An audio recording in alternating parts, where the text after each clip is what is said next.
Bonjour à tous, bienvenue sur la chaîne Decrypted. Aujourd'hui encore une interview exceptionnelle. On a le plaisir de recevoir Mog pour une discussion autour de Bitensor. Salut Mog, comment tu vas? Salut, ça va? Je suis très bien, merci. Et vous? En tout cas, ça fait plaisir. On a une interview en français. Alors Mog, il peut avoir quelques petits moments d'égarement en anglais, mais déjà merci beaucoup Mog de parler français pour cette interview. Et écoute, je propose qu'on commence directement. Est-ce que tu veux te présenter rapidement, parler de qui est Mog Machine et c'est quoi ton parcours? Ok, ouais, je suis Mog Machine, c'est mes initiales du nom. Et pour 30 ans, j'étais web developer, en plus en espace du WordPress et pour les différentes entreprises, en différentes industries et secteurs. Et j'ai arrêté ça un peu en 2021 et je croisais BitTensor au début de GPT et un peu la renaissance dans les yeux publics de l'intelligence artificielle. Et ça me tirait au niveau d'études validateurs. À ce moment, il avait une vraie bonne APY, une retour sur les investissements. Donc, je commence à faire un peu de validation. Et j'étais tiré parce que c'était vraiment un sujet que je ne connais pas beaucoup au niveau technique. Et j'ai rendu compte que ça commence à changer les industries que moi je travaille dans et autour de moi. Et donc, je me fais le challenge d'apprendre plus en plus. Et en même temps, quand je m'intégrais dans la communauté du Bitensor, j'ai rendu compte que ça manque un peu une visualisation sur les réseaux. Et comment, en fait, ce Bitensor, on a les participants, les miners, les validateurs, maintenant les patrons des subnets, mais à ce point-là, les miners et les validateurs, et on n'avait pas un site web, une visualisation, Mhm. visualisation C'est dur. euh, visualization sur toutes les informations. Donc, je commence à faire les Excel spreadsheets que je partageais. Finalement, je crée un site web que je mise à jour moi-même. Finalement, je connectais avec quelqu'un dans la community qui m'aidait à créer les scripts qui enlèvent l'information du chain. Et là, c'est naissance du site web qu'on connaît maintenant de Taostats, qui est effectivement le Block Explorer et Mhm. visualisation du réseau et toutes les activités sur BitTensor. D'accord. Mais c'est vrai qu'on devrait peut-être préciser, mais tu n'es pas dans la fondation OpenTensor, il me semble. Par contre, tu es un des plus gros builders autour de BitTensor. Et c'est vrai qu'on a un peu du mal à recevoir des gens de chez OpenTensor parce qu'ils veulent rester un peu en arrière et ils se mettent pas trop en avant. Et c'est ça, t'es pas vraiment chez OpenTensor si je me trompe pas. Non, je ne suis pas de OpenTensor. OpenTensor, c'est un peu comme la fondation qui a Mhm, créé BitTensor et qui, je ne sais pas le mot en français, c'était de guide la direction de l'évolution mhm, du blockchain, du réseau, sur une pointe en tant que c'est complètement décentralisé. Mais mhm. OpenTensor, c'est une fondation de charity, donc c'est pas pour profit, et donc c'est pas eux qui poussent pour les listings des exchanges, le marketing et tout ça. Et le réseau, c'est vraiment un réseau d'infrastructure qu'on peut tous construire dessous. Mais c'est une chose que moi j'ai compris vraiment tôt dans le réseau. Il y avait un peu de transition de gens qui a fait beaucoup de tokens de DAO en train de faire du mining, les jeux de naissance, le early days. Et là, ça commence à être prêt pour construire les subnets, les accéder, les applications. Et moi, j'arrivais au point qu'avec une expérience de faire ça, et de vérité, les ingénieurs d'intelligence artificielle et machine learning experts, c'est pas toujours les meilleures personnes pour construire les produits pour les développeurs et pour le public. Et donc, nous, on a créé à cette pointe, on a été poussé par des femmes de Bitensor, Jacob Stees, qui s'appelle Const en réseau social, pour créer un accès en anglais API. C'est le même en français API ou c'est API? Oui, Oui. oui, oui. C'est API, pour accéder les inferences. Donc, effectivement, une concurrente à ce point-là de OpenAI, mais une version de OpenAI sur Bitensor. Donc, on était toujours devant pour comprendre les besoins du utilisateur du Bitensor. Donc là, on a maintenant mon entreprise qui investit et incube les autres entreprises. On a 3-4 subnets, les autres qui sont en train de lancer, et toujours en train de pousser les côtés produits C'est notre spécialité sur les réseaux. D'accord, d'accord, je vois. Et est-ce que tu aurais... En fait, j'ai l'impression que beaucoup de gens aiment BitTensor aussi parce que il a beaucoup performé en prix, mais il y en a beaucoup qui ne comprennent même pas vraiment leur bague, qui comprennent pas vraiment ce qu'est BitTensor, parce que c'est très complexe, il y a plusieurs architectures, c'est vraiment compliqué à comprendre. Est-ce que tu arriverais simplement à le décrire pour quelqu'un qui est un peu novice? Oh, C'est ça, dur, hein? Ouais, ouais, c'est dur. j'ai fait une vidéo que j'ai fait en 20 minutes. C'est une conférence. Si vous cherchez YouTube, Mog BitTensor Bit, j'ai une explication en 20 minutes. Mais oui, je peux dire que Mhm, maintenant, BitTensor, c'est l'infrastructure quand on peut faire les créations du réseau ou sous-réseau, les subnetworks. mhm, Et chacun, c'est une instance unique d'utilisation du compute décentralisé, ou distribué. Donc, effectivement, tu crées ce que ça s'appelle un incentive mechanism, un mécanisme d'incentive, que moi, comme créateur de sous-réseau, j'ai quelque chose que j'ai besoin les participants font, et je suis obligé de créer un système, un jeu, les règles qu'ils sont obligés de faire le travail que moi je me demande. Donc, si c'est une question de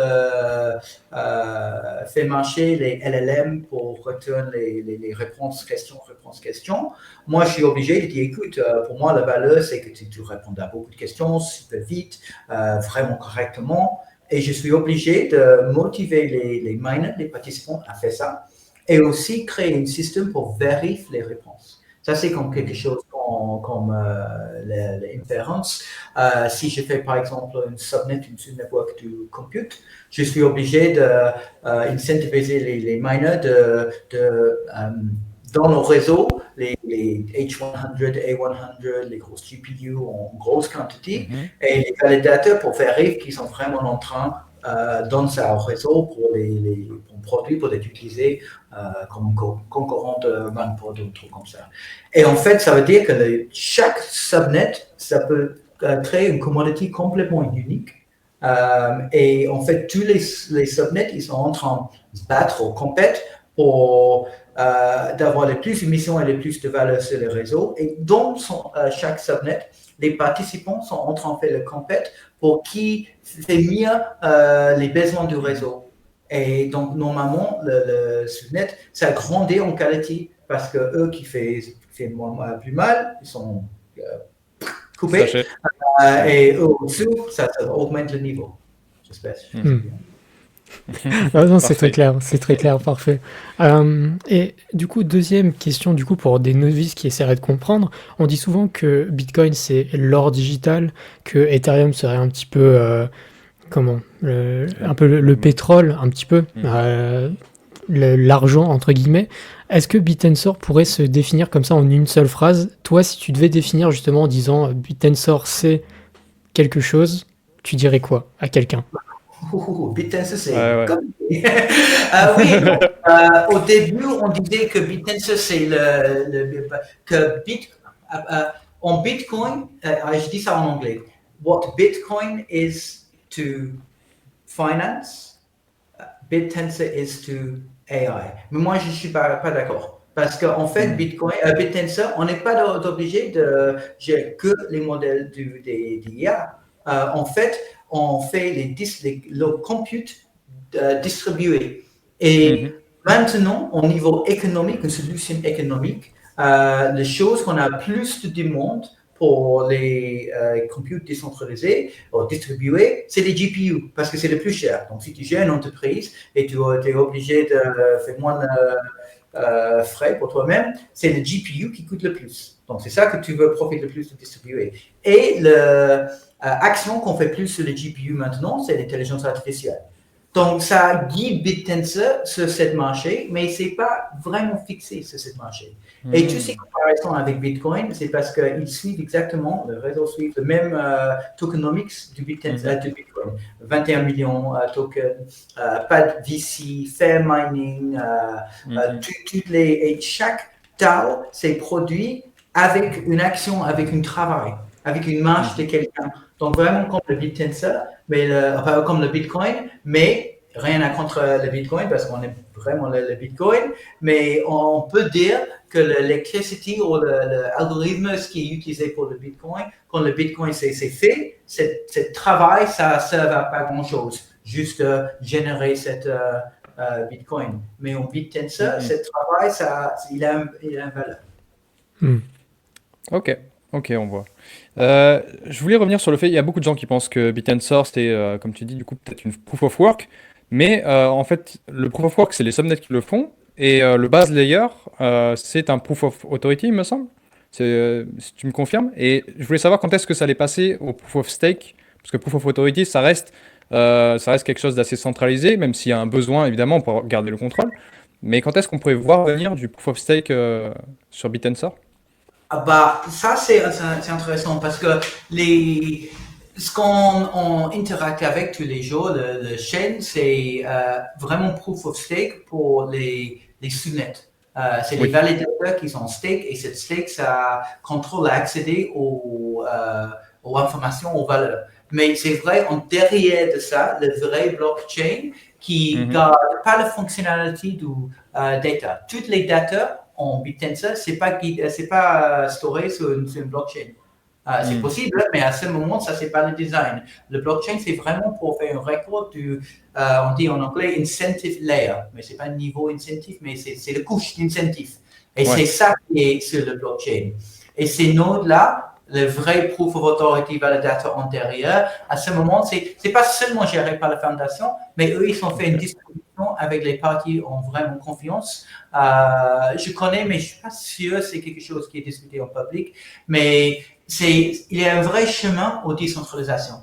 Nous, on était Mhm. déjà contactés pour gérer une, mais c'est une question à ce moment, si on connaissait un peu l'histoire du BitTensor, de temps en temps, ça a vraiment aidé d'avoir l'ability à contrôle et gérer les issues, les problèmes vraiment vite dans le réseau, d'avoir encore accédé à ça. Donc oui, c'est pas pure décentralisation, mais ça aide le grandissement du réseau dans la bonne direction sans descendre dans l'anarchie. Mais par contre, c'est vrai, la direction en finale, c'est en complètement décentralisation. D'accord. Et du coup, tu as une fenêtre quand on arriverait à ce proof of stake ou est-ce que, enfin, je veux dire proof of stake à la base Non. layer. Je ne suis pas la personne à Tu demander à sais ça. pas? La Ouais. prochaine étape, ce qu'on a, c'est le DTAO et les EVM Mhm. compatibility parce qu'à ce moment, on avait focalisé sur une juste division des émissions. Effectivement, la valeur des différents subnets, à ce moment, c'est ça qui est aussi un peu centralisé parce que c'est les validateurs qui donnent les valeurs à chaque subnet. Et en fait, les validateurs, ils sont dans la bonne position pour avoir la vraie connaissance de valeur. Mais au-dessous de ça, on a toujours les bias. C'est bias en français. Billet. Quand tu préfères une que tu as investi ou que tu connais un peu mieux, ou c'est ton pote, et donc, ça aide à ce point-là, mais on est obligé de focuser sur ça à ce moment. Et en fait, le fait que les Proof of Authority Nodes qui gèrent chaque bloc, faut dire pour moi, c'est pas le plus important priorité dans le prochain 6 mois. Ok. Parfait. Du coup, on commence à parler de subnet, un petit peu de technique. On viendra sur le DTAO un tout petit peu après. Je veux d'abord qu'on parle de subnet. Actuellement sur BitTensor, combien est-ce qu'on a de subnet pour les gens qui suivent pas, qui ne connaissent pas? Un subnet, on rappelle, alors c'est peut-être une définition qui est plus simple, tu pourras me corriger s'il y a besoin, mais c'est un projet, une application qui se développe sur BitTensor. Mais donc, plus on aura de subnets, plus potentiellement, c'est-à-dire plus de difficultés, donc moins de récompenses par subnet. Est-ce que jusque-là, c'est une définition qui est plutôt correcte? Oui, mais j'ai quelques points à dire. Je ne dis pas que chaque subnet, c'est une application, parce qu'en fait, on peut construire beaucoup d'applications sur chaque subnet. En fait, chaque subnet, c'est une spécialité. C'est comme les Olympiques. Et chaque subnet, c'est une discipline. Ou dans une centre commercial. Et chaque subnet, c'est un magasin. Et en fait, ça c'est mieux, je pense, comparaison, parce que tu peux avoir quand même les magasins qui font les mêmes choses dans le centre commercial, mais quand même, ils ont une compétition qui veut survivre, qui veut avoir plus de clients. Et quand tu achètes ou tu prends une commodity d'un magasin, c'est pour toi pour décider comment tu utilises cette commodity. Et donc, en fait, chaque subnet, c'est géré par une équipe. On a quand même les 4 équipes qui gèrent plusieurs subnets parce que l'expérience de construire un BitTensor, c'est encore à ce moment une spécialité. Donc, il n'y a pas beaucoup qui fait vraiment bien. Et les subnets produisent une commodity, invariant, storage, entraînement du modèle, en train de plier les protéines. Et chacun sont essayés de taper dans une industrie. Et le narratif, ça change beaucoup en fait. À l'origine, c'était pour les subnets, pour créer le commodity et les validateurs pour construire les produits au-dessous. Mais en fait, le plus qu'on évolue, on se rend compte que c'est les créateurs du subnet qui sont mieux placés de comprendre le marché et de construire les produits au-dessous. Donc maintenant, on est en train de viser les différentes formes de revenus, de distribution du profit. Et en fait, chaque équipe sont en train d'attaquer ça dans les différentes façons. Et quelques avec le succès et quelques non. Et ça change les missions. Mais à ce moment, on a 64. Et 64, je parlais hier avec Kanst, il a dit ça pour maintenant, c'est une bonne limite. Parce qu'on veut la compétition. Okay. C'est important d'avoir la compétition. Moi, je ne suis pas sûr si on avait besoin de 64. Je pense que 32, ça marche. Mais le problème, quand tu arrives aux limites, tu as toujours les subnets qui sont en train d'être déregistrés parce que le prochain qui est enregistré, une avec le moins d'émissions, bon, ça tourne. Ouais. On a envie que ça tourne, mais en même temps, on a envie de donner une chance à les subnets parce que dans la situation au courant, c'est difficile à parler avec tous les validateurs pour expliquer ton projet, montrer ce que tu fais. Les validateurs font les due diligence, comprendre et dans les émissions. Ça prend un peu de temps. Donc, si on n'a pas beaucoup de place pour les subnets, c'était pas juste, il n'y avait pas la chance à mettre les pieds sur le sol pour dire on est là, c'est ça ce qu'on fait. Je ne suis pas toujours d'accord. Moi, je pense que quand tu lances une subnet, tu es obligé d'être stimulé, d'être prête, d'avoir un produit, d'avoir toute ta maison en ordre. Mais bon, on a tous ces différentes opinions et 64, c'est un bon numéro pour maintenant. Au niveau de dilution de railroad ou émissions, ça dépend parce qu'on ne peut pas dire qu'on est obligé de donner les émissions à toutes les 64. Moi, je dis que je peux compte les subnets avec les vraies valeurs, que si je suis obligé de mettre mon argent sur la table en 10 tau, c'est 5 peut-être que j'ai mis mon argent dedans. Et donc, j'ai quelques comme validateurs que je donne 0 parce que je pense qu'ils ne sont pas prêts pour les émissions. Et on essaie de stimuler et explique. Mais au niveau, je ne peux pas en plus détail comment ça évolue avec 1000 subnets, mais ça c'est plus les intricacies de 10 tau. Mais quand même, on a déjà pensé comment on peut grandir à un niveau de beaucoup de subnets, mais quand même faire une concentration de l'émission à les subnets qui ont de valeur. Est-ce qu'on rend compte maintenant, excusez-moi, même en français, je parle beaucoup. On rend compte maintenant qu'une subnet qui vraiment marche, que peut arriver un moment qu'ils n'attendent pas pour les émissions de BitTensor en fait. Si tu arrives à utiliser la distribution du réseau pour créer un produit qui a du valeur et tu vends cette valeur au marché, tu génères un revenu et tu distribues ce revenu entre tes miners, tes validateurs, il y a un moment que si le marché ça tombe, quand même tu as ta tête au-dessus de l'eau. Bien sûr. Moi, j'ai une image un peu pour expliquer aux gens ce qu'est un subnet, tu me dis si je me trompe, mais moi je les vois un peu comme les organes d'un corps humain, et le corps humain ce serait BitTensor, et c'est vrai qu'il a tendance en plus à donner le plus de ressources aux organes les plus importants du corps. Est-ce que ça te parlerait comme image pour que les gens imaginent un peu ce qu'est un subnet et qu'est-ce que BitTensor derrière, tu vois? Quand tu me dis ça, j'étais en train de mettre les différents subnets que mon préférence, les différents. Ça, c'est le cœur, ça, c'est le foie. C'est une cohabitation, interaction entre les subnets. Et ça, c'est quelque chose que le réseau, ça donne. C'est possible pour les différents subnets de travailler ensemble pour quand même créer plus de valeur. Donc, on a beaucoup de subnets qui travaillent avec quand même 19 ou 4 qui donnent les références parce que il peut utiliser pour générer les data synthétiques, etc. Et ça fait super vite la communication entre les subnets qui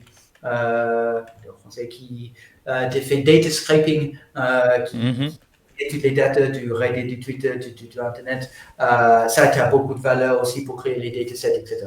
Donc, comme ça, oui, on a une possibilité, mais en différence, je dis avec le pro humain, chaque subnet peut quand même créer les entreprises, les business, les industries qui fait vraiment une séparation. Et on a vu dans le futur que tu peux utiliser un produit que tu ne sais pas comme utilisateur que c'est construit ce BitTensor.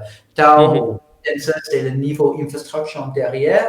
Comme maintenant, tu ne connais pas exactement qui utilise Dropbox pour le storage, si c'est AWS, IPFS. Tu ne connais pas. Tu connais les produits Dropbox, mais tu ne connais pas l'infrastructure.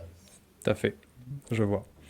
Du coup, tu as répondu à une question qu'on avait, c'était qu'on se demandait plus de subnet et plus de halving, ça ne va pas ensemble parce que ça fait de plus en plus de bouches à nourrir et de moins en moins d'offres à donner. Mais du coup, tu as très bien répondu, tu as dit qu'il faudrait limiter pendant un moment, c'est ça, à 64 donc? On va avoir 64 subnets pendant un moment. C'est les principes de dire que, écoute, avec un avenir, on a moins de reward, oui, mais au niveau marché, tu as plus de valeur si des terres qui existent, on a plus de prix. C'est exactement les mêmes réponses pour les gens qui disent, mais avec Bitcoin, la valeur, ça va diminuer parce que tu as moins, etc. Oui, c'est ça. Ok. Et je voulais savoir, parce qu'on parle pas mal de tokens de subnet, et en même temps, le DTAO est censé aussi représenter une sorte d'ownership, de propriété sur le subnet, parce qu'il est censé te donner une partie des revenus du subnet, si je ne me trompe pas. Comment est-ce que ça va marcher? Oui, vas-y. Est-ce que ça va marcher? J'espère. Premièrement, le DTAO, c'était le nom de production. Maintenant, on appelle ça BitTensor RAW. RAW, c'est un peu différent à compris parce que RAW, c'est le petit unité de version Satoshi du Bitcoin, c'est RAW tout TAO. Mais on appelle ça RAW parce que le système du Dynamic TAO, c'est pas une bonne représentation. Au début, on apprend ça, le design, et le design, c'est pas encore fini. Ça va sortir dans les prochaines quelques semaines, prochains mois, vraiment expliqué avec les détails finettes. Et le principe, c'est tu as quand même TAO. TAO, c'est le token principal, tu n'as pas les autres tokens. Mais tu peux, maintenant, quand tu fais staking avec ton TAO, tu stakes un validateur et c'est tout est en TAO. Et maintenant, tu es obligé, tous les participants du BitTensor sont obligés, pas obligés, mais s'ils veulent vraiment grandir le TAO, ils peuvent quand même stake le TAO et faire rien sur subnet 0, ou ils choisissent les subnets qu'ils aiment ou pensent qu'ils ont plus de valeur, qu'ils veulent grandir.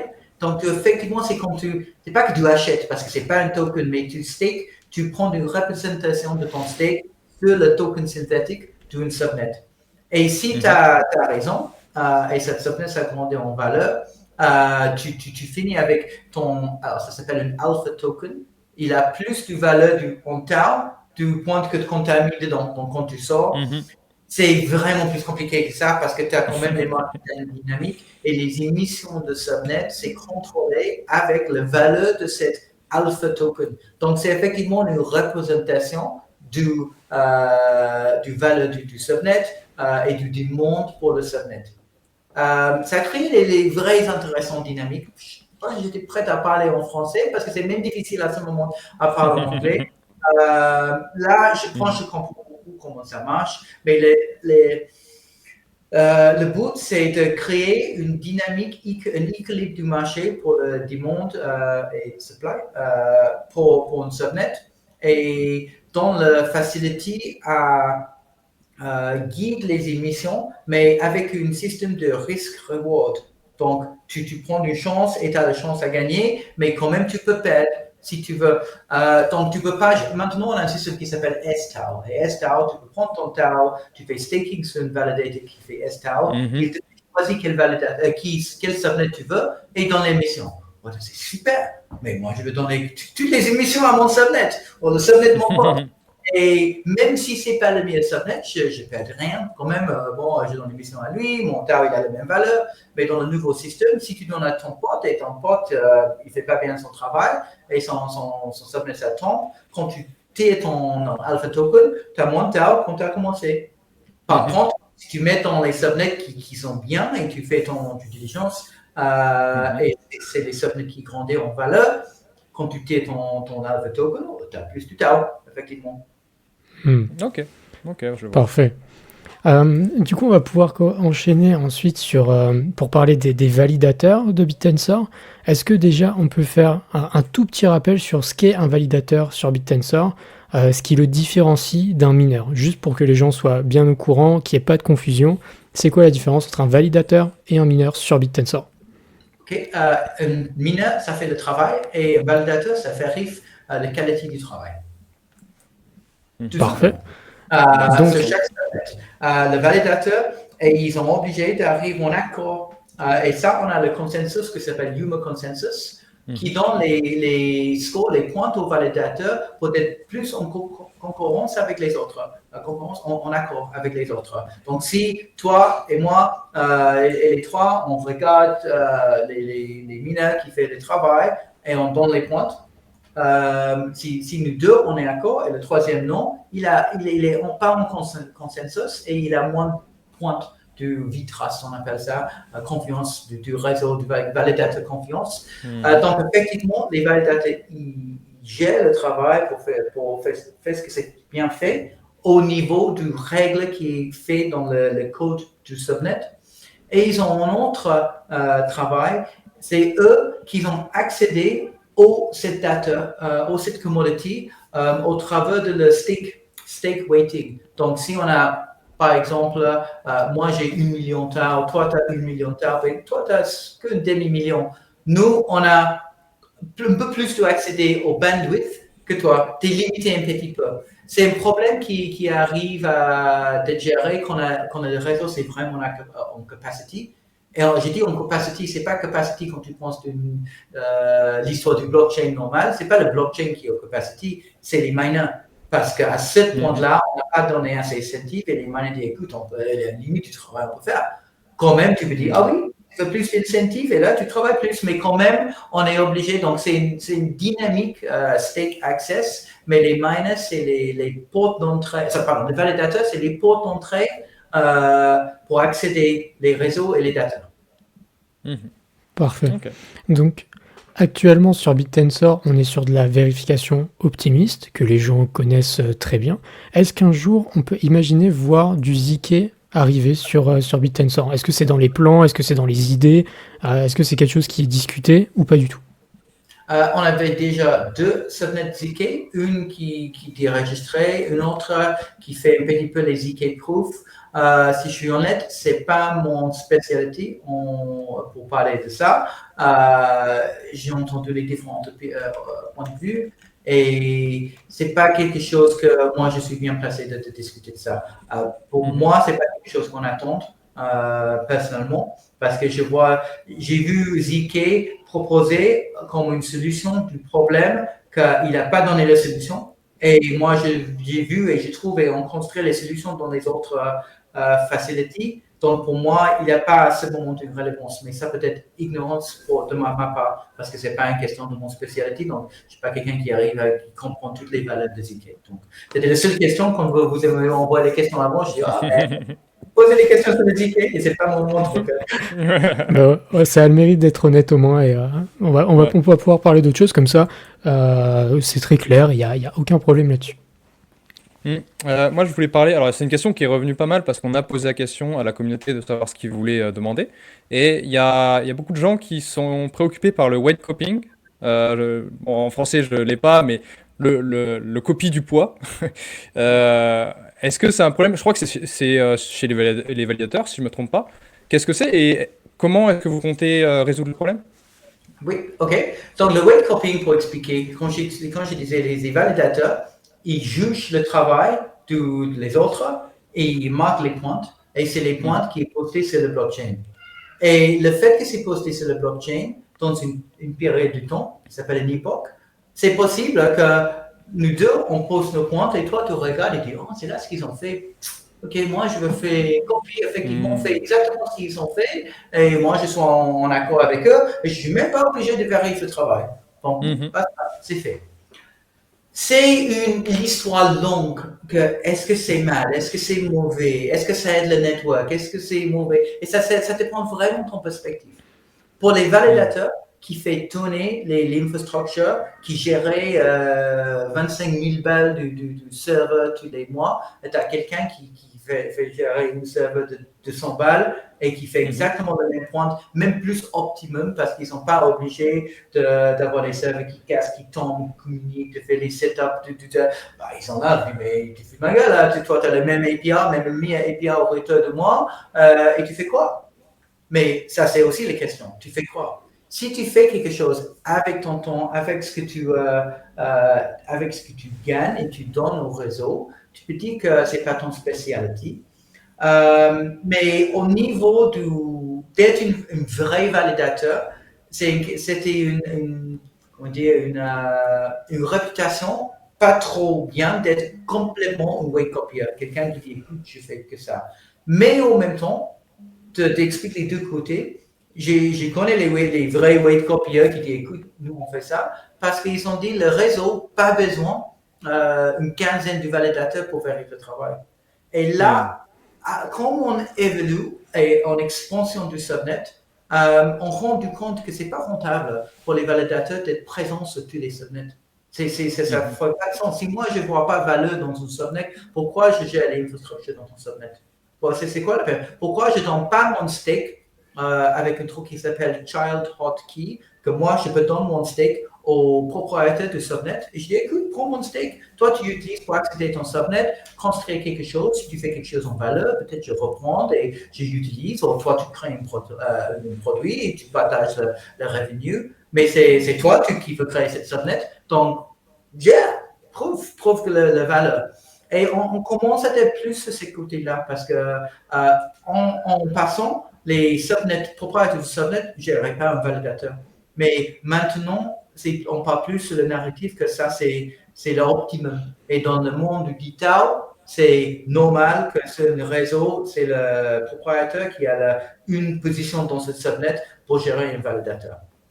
Donc, mais c'est controversial parce qu'il faut rendre compte que la plupart des gens qui sont là en train de nous écouter maintenant, qui voient le peut-être ça, c'est un investissement. Et ils regardent que sur le API, qu'est-ce que je gagne, c'est quoi le prix, où ça va.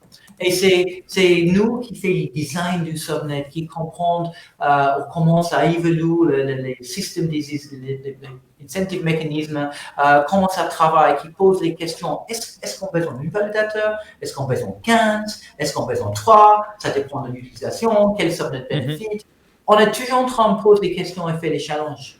Mais en même temps, on a beaucoup de noise et parlons de c'est mal. Et c'est difficile. C'est vraiment difficile à gérer ça. Donc, moi, je suis sur, comment dire en anglais, sur the fence. Je vois les deux côtés. Moi, j'ai fait beaucoup on appelle ça validation honnête. Mais en même temps, en train de gérer 56 validateurs moi-même, on appelle ça les backups, mais c'est effectivement le weight copier. Si mon validateur ne marche pas, et je fais un barbecue avec ma famille, et ça ne marche pas pour 2-3 heures, j'ai une script qui commence à faire le weight copying. Pour moi, j'ai un peu de temps à gérer ça parce que le réseau, ça te force à être compétitif. Donc maintenant, comme validateur, ton métrique publique pour ton performance, c'est ton APY. Moi, je ne suis pas trop fan de ça. Si on peut tous avoir le même APY, où on gère on gagne l'API, on traverse, on fait sur le network, c'est mieux. Mais ça reste le design d'incentive mechanism.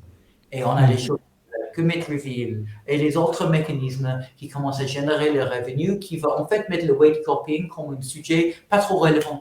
Dans un an, on ne parlait pas de weight copying parce que ça ne va rien avoir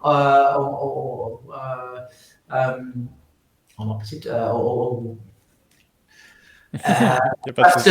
de travail dans le réseau, d'extraire la valeur d'être une partie dans une subnet, on dit, bon, tu peux wait copy si tu veux, mais là, tu gagnes rien, là, tu wait copy, excusez-moi. Tu vois, ça veut Hmm, être une défaute qui a moins de valeur. Donc, je hmm, suis pas trop fixé sur ce sujet, mais je connais ça prend beaucoup hmm. de place Place, ouais. en Hmm. discours public à ce moment. D'accord. Ouais, parce que c'est vrai qu'on n'en a pas trop parlé, mais en fait tout le monde chez Bit est en compétition. Les mineurs pardon, sont en compétition. Les validateurs sont aussi en compétition. Les subnets sont en compétition. Et même les stakers actuellement, grâce au DITAO, sont pas en compétition, mais ils doivent aussi travailler à trouver le meilleur subnet. Donc tout ça c'est bien parce que ça crée une sorte de résultat optimal, mais ça met en pression beaucoup d'acteurs. Et c'est ce que tu racontes, je crois, c'est que euh, quand tu tiens un subnet, c'est quand même beaucoup de pression, ou même un validateur, c'est ça?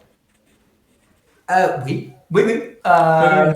Pour les subnets, oui, mais moi je trouve que tu es en compétition avec toi-même. Si tu as une idée et ton compétition, c'est avec les miners, parce que toi, tu crées une incentive mechanism et les miners, ils n'ont rien à foutre en incentive mechanism, ils veulent juste gagner l'incentive. Donc, s'ils peuvent foutre la merde et faire autre chose, excusez-moi, ouais, les parents. Il n'y a pas de souci. Euh, les miners, on a une expression en anglais qu'on dit fuck le miners parce que les miners, ils veulent gagner le taux. Ils veulent travailler pour gagner le taux Hmm, et ils veulent essayer de trouver les trous, les loopholes et les facilités de faire l'exploitation dans ton incentive mechanism. Donc, comme subnet owner, ton combat, c'est à contre les miners. Les hmm, validateurs, maintenant, en toute honnêteté, le combat, c'est de trouver le revenu en futur. Parce que s'il y a une chose que j'ai compris vraiment, vraiment tôt, je pense que c'était en mars 2023, les revenus de validateurs, ça ne va pas rester ici, ça descend, ça descend, ça descend. mhm, Les validateurs, on trouve le place sur le réseau, ils sont donnés les clés pour accéder à toutes les informations, et même si c'est de soutien le grandissement du subnet, créer les subnets, créer les applications, créer les lignes, les infrastructures, etc., on a une obligation de trouver et extraire et distribuer la valeur dans le réseau. Les miners, c'est les miners. Chaque subnet, ça donne ok. un challenge à les miners et dans les différentes industries. Et eux, ils sont en compétition avec les autres miners sur ce Hmm, réseau. Mais normalement, c'est une compétition plus focalisée sur une pièce de travail. Hmm. ok. Eh ben, tu réponds à d'autres questions sur lesquelles j'allais enchaîner, notamment sur les revenus des mineurs une fois que les émissions justement vont être drastiquement réduites. Donc toi, ce que tu vois dans le futur, c'est que c'est pas dérangeant dans la mesure où en fait tu vois le réseau grandir, et qu'il y aura plus de challenges, donc les mineurs vont se battre entre eux et au final ce sera la compétition qui fera que les mineurs, les meilleurs mineurs vont toujours être rentables au final. Oui, ça c'est comme le Bitcoin. C'est toujours un Mhm, moment dans la base du marché que tu as des mines de Bitcoin qui disent écoute, c'est pas rentable pour travailler pour maintenant, donc on fait une machine. Tu as les autres qui disent moi, je prends un peu de chance parce que je vois la valeur en futur, donc pour moi c'est une opportunité de gagner le Bitcoin en profite. Et c'est un peu comme ça, tu as toujours quelqu'un qui va arriver de satisfaire les demandes si tu as quand même un peu d'incentive qui est là. Et si vraiment c'est pas rentable, non, tu n'as pas de réponse, pas de travail, et tu te rends compte que ton système, ton incentive mécanisme, ça ne fonctionne pas en fait. Tu n'as pas créé un système avec une commodity de valeur. Euh, et j'ai toujours posé des questions, comment on évolue. Les gens disent, qu'est-ce qu'on fait si on fait times 10? Et j'ai dit, bah non, moi je ne pense pas à ça, j'ai les business, moi je fais qu'est-ce qu'on fait si on fait moins 90%. Et c'est une question qui était répondue à moi 2 fois dans la dernière semaine, qui me donne vraiment une confiance de notre direction. 2 différences mhm, nettes. J'étais en train de parler avec, j'ai rendu compte qu'ils n'avaient pas besoin des émissions du réseau. C'est bien qu'ils ont les émissions du réseau. Ça grandit le réseau, mais je vois dans le chemin une pointe que, effectivement, ils ont une business autonome qui fonctionne sur les infrastructures de réseau. Le TAO, c'est là pour stimuler, mais c'est une question que je pensais qu'on répond en futur, mais là, c'est une question qui arrive plus au présent. est-ce que Bitensor, c'est un incubateur pour les startups? Est-ce que c'est besoin d'être comme gazole pour les entreprises pour tourner? Ou est-ce que le but, c'est d'être autonome et utiliser le réseau pour incuber les autres business? Je pense que c'est un peu tôt pour cette narrative. C'est la première fois que je parlais de ça en public, mais c'est quand même quelque chose en derrière de notre serveur. On design les systèmes de distribution de revenus. Et je n'ai pas peur de ce qui se passe si le prix s'attend. Ok, ok, c'est cool. Je voulais avoir un peu de tes conseils parce que maintenant que les gens vont devoir choisir les validateurs sur lesquels ils vont devoir stacker, c'est un peu comme le DPoS finalement, hein. Vraiment, faut aller choisir quel validateur tu vas mettre tes sous. Quel conseil tu aurais à donner aux gens? Surtout on a tendance à voir le DPoS, il a tendance à centraliser un peu le pouvoir parce qu'on a tendance à suivre les gens et à toujours aller au même endroit. Comment est-ce que tu conseillerais à quelqu'un de faire ses recherches et d'aller sur le bon validateur? Tu demandes à Mog du Taostats quel validateur. Sans billet, objectivement. Non, écoute, je prends la réponse. Je fais plusieurs réponses. Toute ma vie en Bitensor, je disais que tu donnes ton stake au validateur que tu penses plus construire la valeur dans le réseau. Parce que l'API, c'est pour les petits vies, pour les petits grandissements du prix. Mais eux qui construisent dans le réseau, grandissent le prix plus en avance de ce que tu peux imaginer. Mais tu vas sur Taostats, tu vas sur la page du staking et tu mets ton ordre de l'API et tu vois les validateurs. Je dis, c'est qui eux? Eux, ils sont plus au cœur, j'ai jamais connu. Ok, bon. Moi, j'étais investisseur en crypto-monnaie pour longtemps. Je connais ce que je fais moi. Je dis, plus au API, basta. Je ne peux pas dire autrement. Tout ce que j'encourage maintenant, fais un peu de recherche. Parce que franchement, 0,5% API au niveau de faire un choix avec quelqu'un qui s'aligne avec tes points de vue, ce que tu es d'accord avec. Mais plus important, tu fais ton recherche et tu fais ton propre choix. Et sinon, non. Et en passant, on toujours dit, si tu ne sais pas, OpenTensor, parce que OpenTensor, c'est la fondation qui construire le plus le réseau, mais maintenant, ils sont en train, on dit disband, de créer Crucible Labs qui fait incubation du vrai business sur le réseau. Donc, on a quand même les bons validateurs qui font les bonnes choses. Et la seule chose que je suis, tous les validateurs, ils font des choses un peu différentes. On n'a pas trop les concurrents qui font exactement la même chose. Chacun son le narratif. Et c'est pas difficile à trouver, mais quand même, comme tous les réseaux, on a quand même des politiques entre les validateurs. Ok. Je voulais revenir sur les mineurs parce que je voulais faire un peu l'avocat du diable. J'ai suivi toute cette histoire avec Eric Wall et tu sais, toute sa vision de Bitensor. Et il y a des arguments qui m'ont frappé et je voulais avoir ton avis là-dessus. Il y a un moment où il dit que les mineurs vont aller chercher de la donnée, on ne sait pas où, parce que c'est eux qui vont aller chercher les inferences et tout ça. Et on ne sait pas d'où est-ce qu'ils viennent. Et en plus, il n'y a pas vraiment de vérification dessus. Ou alors, peut-être que c'est faux. Est-ce que tu te souviens de toute cette histoire qui est arrivée il y a 6 mois? Donc, peut-être me dire, mais effectivement, c'était une FUD quand on ne sait pas où ça vient les miners. C'est ça. Ouais, tout ce qu'ils vont chercher, toutes les infos qu'ils vont chercher, bien sûr. Mais pour nous, si tu as un bon design de incentive mechanism, on ne sait pas important où si le miner il est dans un village en Bangladesh, au Canada, en États-Unis, en France, ça ne change pas s'il fait le travail, effectivement.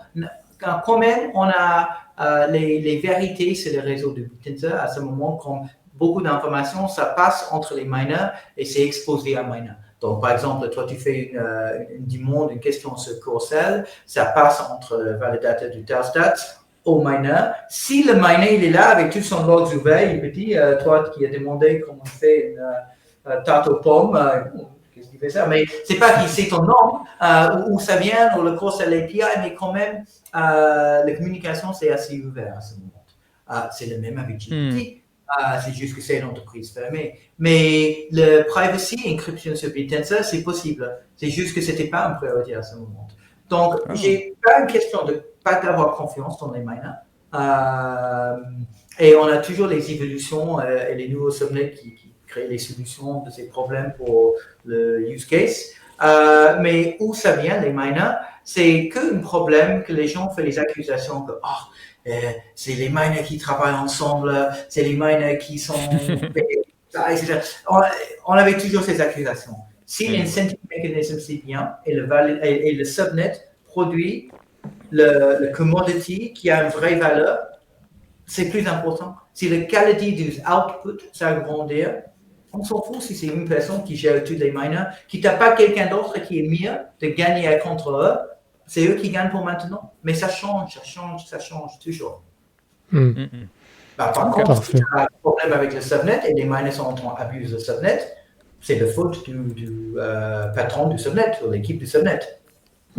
D'accord. Oui, parce que c'est vrai qu'il y avait eu Maintenant que je me souviens, il y a eu un subnet qui s'est fait hacker par des miners, non? Les miners l'ont blacklisté. Ça te dit quelque chose? Il y a 2 mois, 3 mois, je sais plus comment il s'appelle. Tu sais quel subnet? Ah, je sais plus. Mais il s'est fait blacklister par les mineurs. Du coup, il recevait plus d'incentive et il a dû quasiment fermer les portes. Je crois qu'il s'en est sorti. Mais il y a eu un jeu des mineurs qui ont un peu joué à la cabale. Est-ce que ça dit un truc, ça?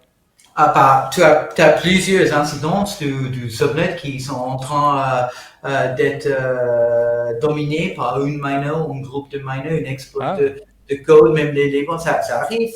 Ça arrive, ils trouvent les trous, une miner, mais tu vois directement sur le métagraphe, la visualisation du réseau sur Telstat, et c'est facile à voir. Et le fait que tout est open source.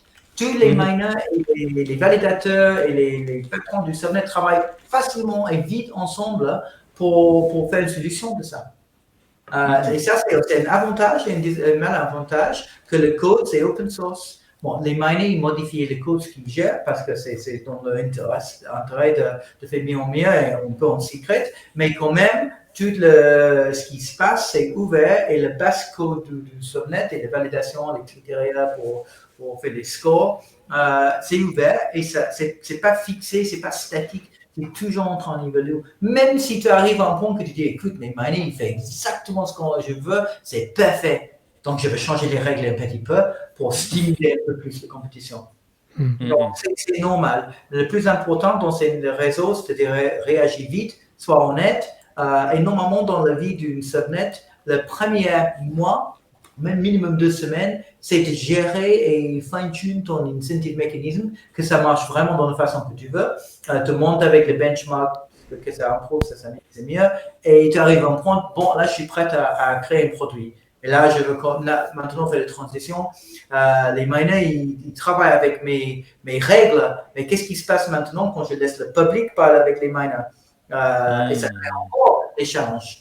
Mais quand tu comprends, vous comprenez la possibilité qu'on peut quand même utiliser ça dans une façon bien, avec une bonne design, c'est pour ça qu'on est tellement excité sur le réseau du BitTensor et les possibilités.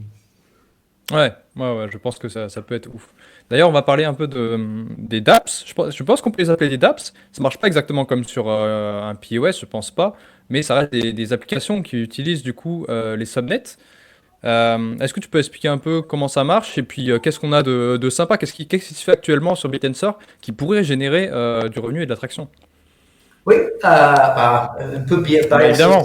Une des premières applications, c'était, avant ça s'appelle Corcel, ça s'appelle BitAPI, mais c'était effectivement, au premier subnet, c'était Inference. Et nous, on était stimulés de créer une application pour parler avec les modèles sur BitTensor. Au début, les qualités, c'était pas top. Bien sûr, à ce point dans l'industrie, on dit est-ce que c'est mieux de GPT? GPT, OpenAI, GPT, BitTensor. Et on a créé Subnet 18, Subnet 19, et ça a augmenté le niveau. Et donc, on a créé Corcel. Corcel, en fait, on a 2 parties. Au début, c'était comme OpenAI. Tu as une clé API, tu peux construire tout ce que tu veux. Et en fait, on donne accès à toutes les subnets qui, pour nous, ont une valeur pour utiliser dans le développement. Mais on montre au monde que vraiment, ce que tu veux construire, on a créé l'application Corcel. Et Corcel, ça te permet à utiliser comme GPT, comme Midjourney, Stability, on a un studio de avatar, comme Luma, de créer des selfies, etc. On a ensuite des applications comme ça. Après, tu as, par exemple, les subnets qui fait les signals sur le trading, qui fait intégration avec les plateformes qui existent déjà pour les nouvelles plateformes. On a les applications pareil, sur le sport betting. Qu'est-ce que je parle? Les autres, on a pas mal des applications dans les sites web qui sont tous là dans ma tête directe. Maintenant, on a Radiance qui fait une application qui te permet d'arriver avec ton modèle du base et ton dataset et faire l'entraînement d'un modèle sur le réseau. Et sur le 13, tu peux arriver avec tes meta tags et tu peux faire une extraction du data de Internet pour créer une dataset sur les tags. Donc, à ce moment, beaucoup des applications, c'est pas toujours orienté sur le consumer. Nous, parce que moi, ce qui m'intéresse, c'est les applications consumer, mais le réseau et le monde de l'intelligence artificielle, ils mettent plus une priorité sur l'avancement du monde intelligence artificielle. Donc, les entraînements de modèles, la création de datasets, la vérification, l'extraction des informations. C'est pas toujours les choses qu'on dit, oh, est-ce que je peux utiliser ça sur mon iPhone? Ah non, pas encore. Mais on a quand même les compute subnets. On a 2 subnets qui tu peux effectivement acheter louer les serveurs qu'on utilise beaucoup sur notre notre vie jeu à jeu pour gérer les validateurs, pour entraîner les modèles, etc. Et là, c'est des grosses entreprises qui peuvent gérer les centaines de milliers par mois, on profite. Donc, ça existe. Et c'est 64 subnets, 58 subnets maintenant. Je peux aller sur chacun et explique ce qu'il fait, ce qu'il ne fait pas, quelle application ça peut donner puissance, quelle qu'il utilise maintenant. On a quand même une subnet qui aide, gère les positions de liquidity sur les pools en centralisé, de finances décentralisées. Donc, chacun ses niches. C'est comme tu m'expliquais, qu'est-ce qu'ils vendent dans le centre commercial? Et je dis, putain, ils vendent plus les choses et chacun fait chose. Donc, ouais. T'as mon résumé. Ok. Et donc, on peut parler rapidement de toi, celle que tu as créée. Donc, toi, tu es à la tête de Taostat et Corcel. Est-ce que tu peux expliquer rapidement ce que font les deux, c'est quoi leur vision, et est-ce que les deux sont liés quelque part? Est-ce qu'il y a des influences ou des choses sur lesquelles les deux travaillent ensemble ou pas du tout? Voilà, explique un petit peu les produits que toi, tu as créés. Oui, les deux c'est pas sur l'accéder aux data sur BitTensor. Taostat, c'est accéder aux data du réseau, les couches incentives, le blockchain. Et en comparaison, c'est facile à faire une comparaison à Etherscan et le model business de Etherscan. Etherscan, c'est le explorer de blockchain d'Ethereum. Et Taostat, ça fait le même. Et notre business plan au niveau de monétisation de Profit on Future, c'est qu'on a une bonne API pour accéder à toutes ces informations que nous, on a fait un gros index. Et en fait, le blockchain du BitTensor, c'est assez compliqué parce qu'avec tous ces subnets et tous ces systèmes d'incentives, il y a beaucoup de statistiques et analyses que nous, on fait sur cette data et on offre tous au travers de notre API. Donc, si tu veux créer une staking app, une statistique, extraire les data financières, faire des reports, etc., l'analysis, tu peux utiliser notre API pour faire ça. Et on essaie de donner les tools pour les gens pour utiliser. Tu peux faire ton staking, destaking sur notre délégation, application. Et là, on commence à créer beaucoup de dashboards et produits internals pour toi, pour avoir une vision personnalisée sur le réseau. Cette dernière année, on a fait beaucoup pas d'être reliant, de rester en responsabilité de reliant. Comment dire, je ne sais pas. Obligé d'utiliser les autres entreprises pour gérer notre infrastructure. Donc, on a créé tous en maison. Parce que normalement, tu veux créer un Explorer, c'est facile à dire. Bon, j'allais sur GitHub, je prends du repo, du truc, du open source, tout ça. Mais en même temps, BitTensor, c'était tellement spécialisé qu'on était obligé de construire une vraie team hyper fort et faire ça tous dans la maison. Donc, en extérieur, je trouve qu'on n'a pas trop avancé, mais dans l'intérieur, on a mis toutes nos choses en ordre pour avancer. Corcel, je vais juste expliquer, c'est Access API aux data qui est sorti par les subnets. Eux qui sont orientés au travers d'avoir les data pour accéder par un API, quand même les subnets qui ne sont pas pour ça, où ils créent le produit eux-mêmes. Mais pour nous, Corcel, c'était prêt et fini un peu avant le point que les réseaux c'était prêt pour une entreprise comme Corcel. On avait 2-3 subnets qui marchent bien pour ça, et c'était toujours disponible, 18, 19. Et maintenant, doucement, on commence à intégrer les autres subnets pour qu'ils sont prêts. Et le but, c'est les développeurs avec une clé API et une place à acheter les crédits. Tu as accédé à toutes ces informations, tu construis des applications, même si tu fais que un truc au même niveau que tu utilises une clé du OpenAI pour je sais pas, créer les modèles 3D, n'importe les choses que tu fais sur le réseau. Donc, c'est là qu'on Ok.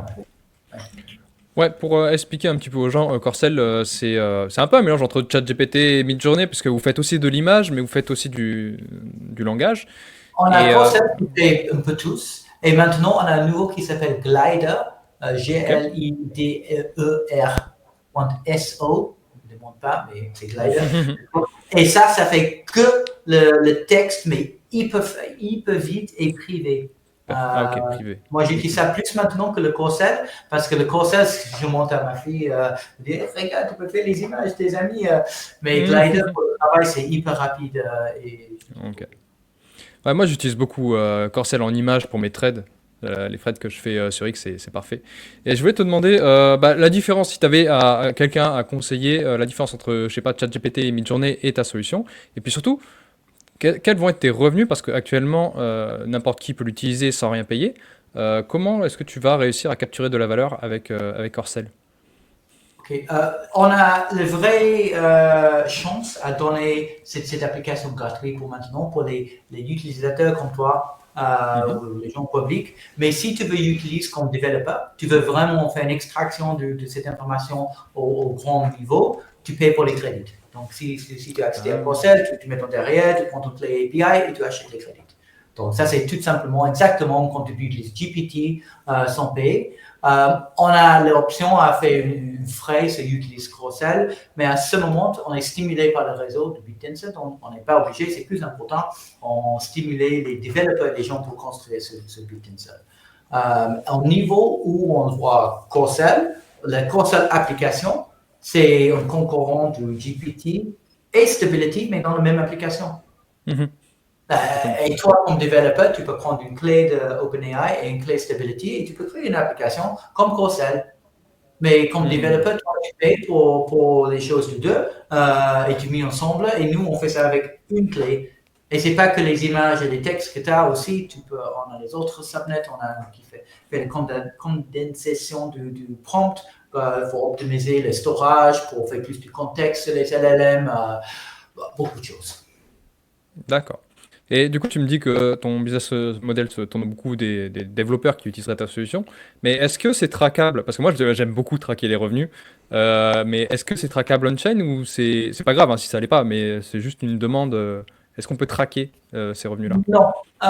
Effectivement, moi, j'ai toujours trouvé que le réseau, c'est décentralisé et ouvert, et c'est un blockchain. Mais c'est une infrastructure qu'on construit les business privés, effectivement. Et Corcel, c'est un business privé. Et bon, on ne fait pas les secrets. Si tu regardes sur le Discord et les chats, le trafic, comment on grandit, mais ce n'est pas un truc que tu peux voir en revenu sur le blockchain. Pour Corcel.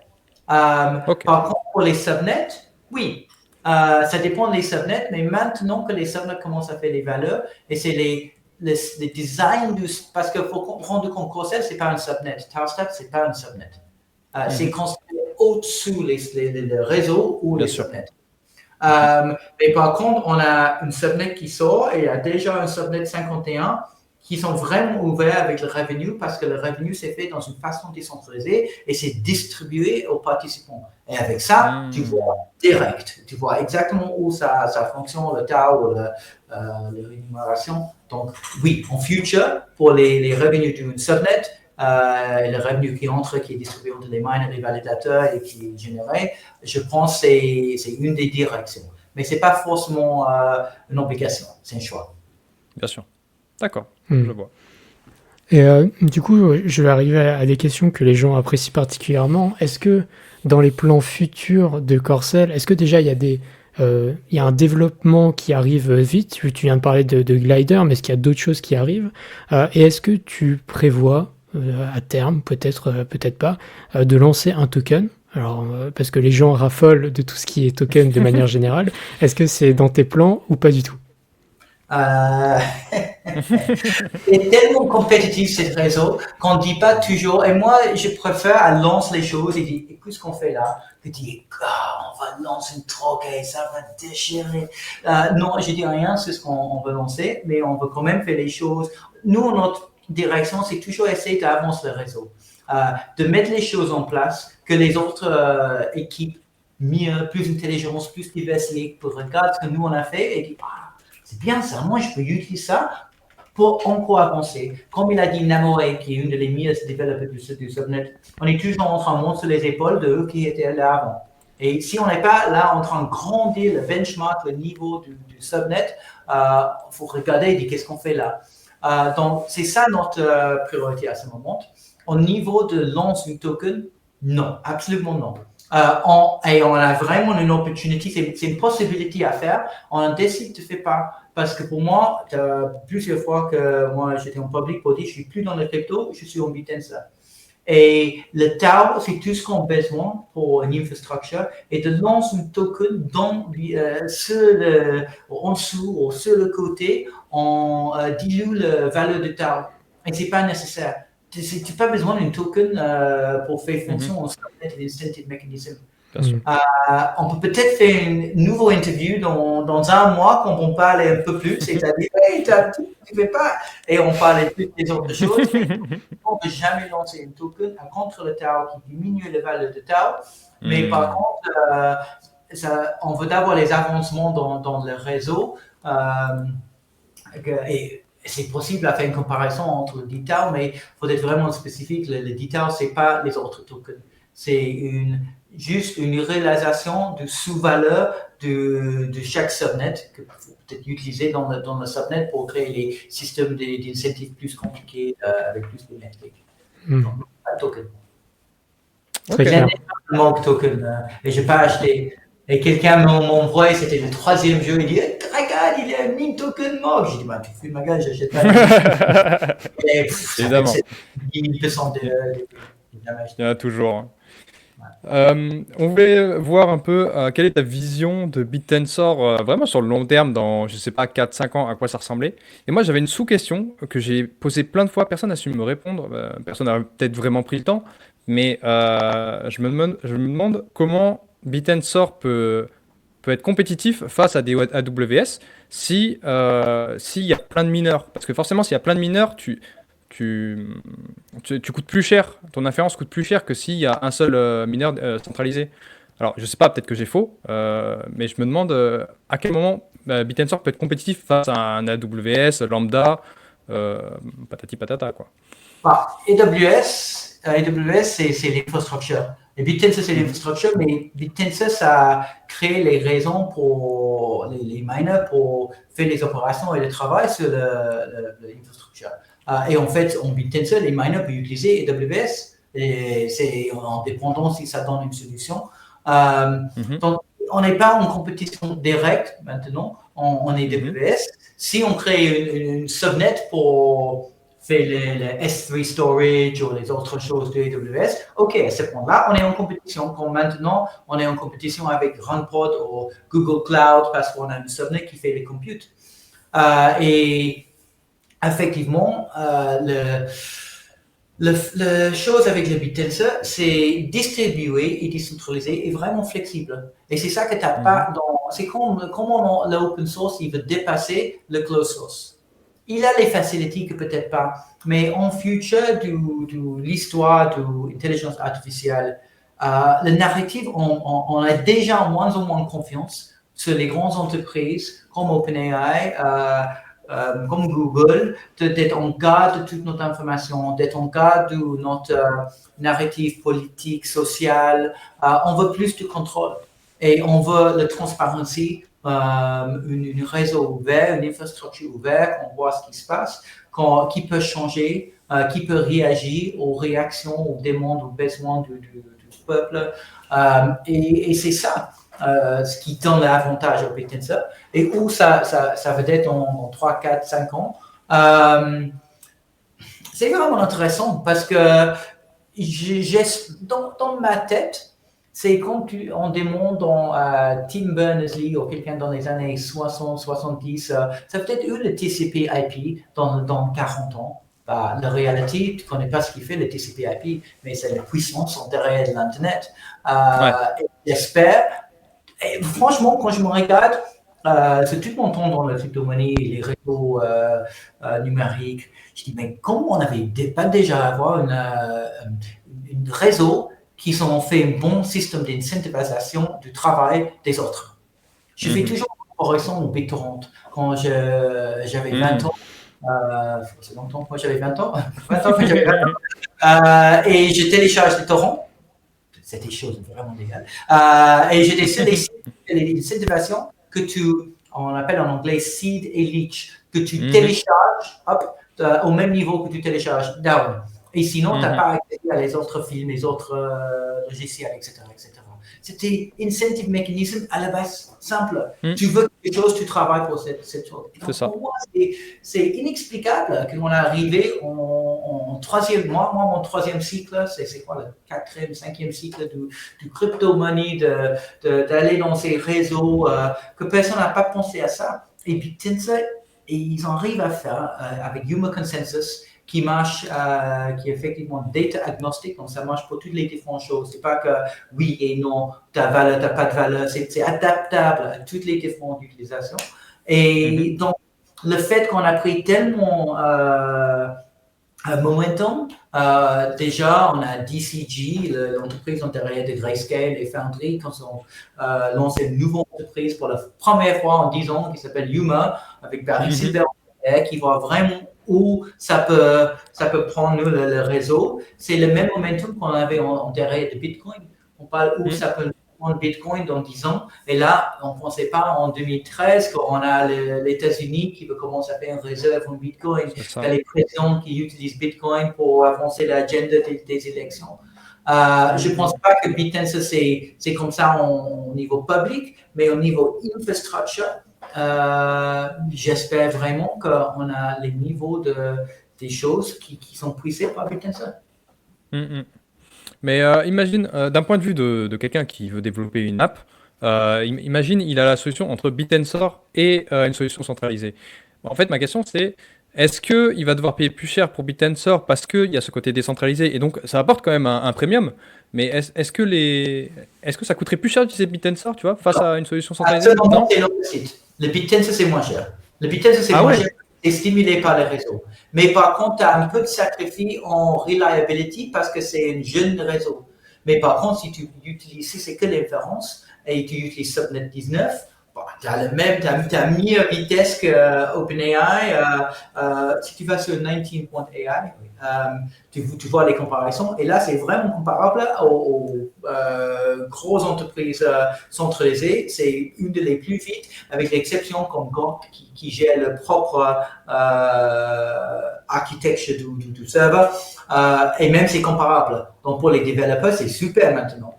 Et on a accédé aux nouveaux frontières d'intelligence artificielle, surtout dans les prochains quelques mois, quelques années, qui n'existent pas, qui ne sont pas accessibles aux entreprises centralisées. Et si oui, c'est vraiment pour un premium. Si tu veux aller à OpenAI pour entraîner ton modèle, c'est bien si tu travailles pour une grande pharmaceuticale et tu as les dizaines ou centaines de mille signer les NDA, etc., etc. Mais si tu le fais pour ton papa qui gère qui est garagiste pour Renault et lui, il a quand même accru beaucoup des informations sur les Renault sur les derniers 20 ans que tu as digitalisé. Et toi, tu te dis, j'ai mon modèle basse, je prends l'arme et je prends toute cette information qu'il y avait mon papa et je vais sur Gradient et je paye $100 et j'entraîne une modèle et je prends papa dans le prochain siècle parce que maintenant, je peux construire une ville. Je donne les opportunités à lui et c'est lui le patron de son modèle. C'est pas qu'il était obligé de... C'est un exemple que je dirais comme ça, mais je trouve que ça crée vraiment une opportunité de faire plus accessible l'intelligence artificielle à plus des développeurs, comme vous, comme tout le monde qui regarde ça, de créer les nouvelles générations des applications, de l'infrastructure. Et c'est méritocratie. Donc, dans BitTensor, tu ne reçois pas parce que tu as les gros poches. Tu reçois parce que tu as un serveur et tu veux travailler. Et là, pour maintenant, ça donne. Ok, super. Et donc, du coup, on va arriver à la dernière question de cette interview avant de faire la conclusion. Pour toi, le plus grand ou les plus grands challenges de BitTensor actuellement, les choses à résoudre et à développer davantage, ce serait quoi pour toi? Pardon, pose la question encore. Pardon. Non, pas de souci. Pour toi, là, aujourd'hui, les challenges de BitTensor, c'est lesquels? Les problèmes qu'il faut régler, les choses les plus importantes qu'il faut régler, c'est quoi pour toi? C'est de faire attraction des talents et des développeurs qui voient en passant le point que c'est attaché avec le crypto-money.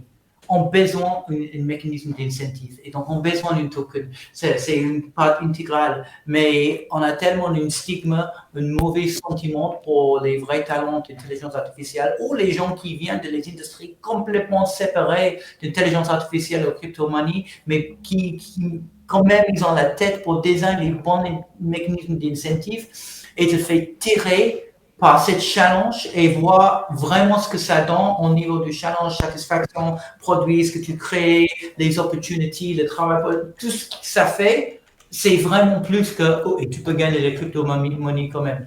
Et ça, on fait ça, on arrive, mais pour faire ça, on est obligé de mettre toute notre code en ordre, de mettre tous bien fait les documentations, pour ouvrir les portes à tout le monde d'entrer, de commencer à jouer et tester et d'avoir des idées. Mais je vois ça, jour après jour après jour. J'ai quelqu'un qui travaille dans une industrie pas attachée ou un ami en vraie vie qui travaille pour 10 ans dans une industrie pas attachée au crypto ni intelligence artificielle. Je sais pas, j'ai parlé une fois de BitTensor au dîner, comme tu fais. Je n'ai pas remarqué. Il m'appelle après 6 mois, il dit, on peut parler. Je dis, oui, j'ai une idée pour un subnet. Une idée pour un subnet. Oui, et c'est au travers de son business en industrie. Il a compris comment attacher le mécanisme au son industrie et on est en train de construire une subnet ensemble. Incroyable. Ah ouais. Ok. Incroyable. Et je voulais te demander qu'est-ce qui te hype le plus de ce qui va arriver sur BitTensor? Qu'est-ce que tu attends en ce moment? Beaucoup de choses. Que je ne vais pas parler. Ce que je vais parler, c'est Gradient, qui est Subnet 56, parce que ça a donné pour la première fois l'opportunité à n'importe quelle personne pour entraîner le modèle sur le propre dataset. Donc, je pense en passant, il a quand même l'utilisation d'utiliser un subnet pour entraîner le modèle, mais c'est vraiment spécifique pour que les patrons de subnet décident, écoute, on va faire 7 modèles, 7 datasets, etc., etc. Et là, ça ouvre à tout le public d'entraîner et fine-tune le propre modèle qui donne vraiment l'utilisation en extérieur du BitTensor. Tu n'es pas bloqué sur le marché du BitTensor. Tu peux quand même faire ton chatbot ou mon pote, mais tu as utilisé BitTensor pour entraîner. Après, les nouveaux subnets que je ne parle pas maintenant. Ok, ça marche. Il n'y a pas de souci. Voilà. Bah écoute, Mog, on arrive à la fin de cette interview. Merci infiniment pour ton temps. Ça a été une discussion ultra enrichissante, pardon. Et la routine qu'on aime beaucoup demander à chaque invité, c'est un conseil à un jeune investisseur. Alors je dis pas un ticker, je dis pas un token, mais bien juste un conseil pour quelqu'un qui s'intéresse à la crypto, qui est investisseur. C'est quoi ton conseil de vie pour cette personne-là? Passe ton temps en train d'acheter les crypto-monnaies, passe ton temps en train d'éduquer. Tout ce que tu as besoin, c'est sur l'Internet. Si tu travailles, tu reçois. C'est pas toujours facile. Tu tombes, tu remontes, tu tombes, tu remontes et tu peux arriver quand même. C'est super. Bah, Ah, j'aime beaucoup cette parfait, fin. ce sera très bien. Salut à ma fille Anita qui sait pas que papa parle français comme ça, donc elle veut Oh, ça va être incroyable. Ah En tout ouais. cas, merci pour ce conseil, merci pour ton temps. J'espère que ça t'a plu de passer sur Decrypted. Mhm. Merci beaucoup. Et, écoute, on se refera une interview avec grand plaisir dans quelques mois si jamais tu as envie pour discuter des nouveaux subnets, des nouvelles choses. En tout cas, merci pour ton temps, Mog. Et merci à tous ceux qui ont suivi cette interview. N'hésitez pas à vous abonner pour qu'on puisse recevoir d'autant plus d'invités. Prenez soin de vous et à bientôt. Salut, Mog. À bientôt. Ciao, ciao.